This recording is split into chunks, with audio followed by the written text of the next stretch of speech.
molt al començament de la Perashà Hayé Sarà, la Torà ens diu que 127 anys foren els anys de vida de Sarà.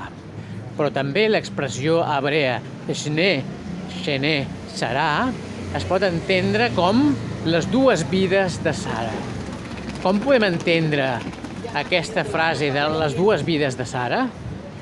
Per entendre-ho d'una manera profunda, hem de tenir en compte que quan va ser destruït el primer temple, els savis ens indiquen que es va produir un cisma entre la materialitat i l'espiritualitat, entre el cos i l'ànima.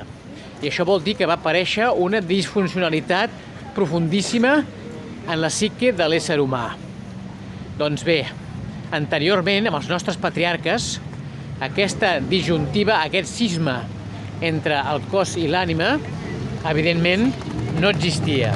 Eren gent tan recta, els nostres patriarques, gent tan recta, gent tan justa, gent tan bondadosa, gent tan fidel a la justícia i a la veritat, que tenien la capacitat de viure una vida íntegra, una vida equilibrada, harmònica, justa, de benefici pels altres i per ells mateixos, de benedicció global. I la persona que segurament encapsula més bé això era la pròpia Sarà, l'esposa d'Abraham.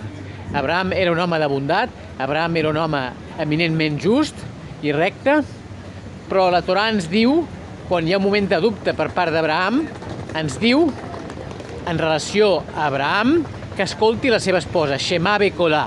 Shema Bekolà és una expressió que el Creador li diu a Abraham, quan té dubte a Abraham, que vol dir que Abraham s'ha d'escoltar la seva esposa. Per què s'ha d'escoltar la seva esposa?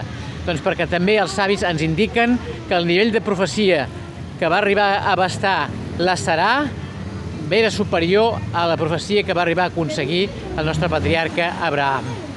Així doncs, aquesta Perashà Hayé Sarà és un homenatge a la Sara, un homenatge a l'esposa d'Abraham. Per què és un homenatge? Perquè parla de les dues vides de Sara, però també que ella harmonitzava els opostos, que ella va aconseguir harmonitzar els opostos. Quines són les dues vides de Sara?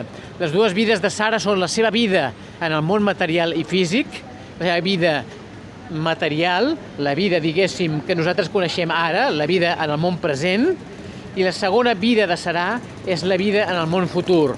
Una vida en el món futur que, evidentment i òbviament, es prolonga per mitjà del seu fill Isaac.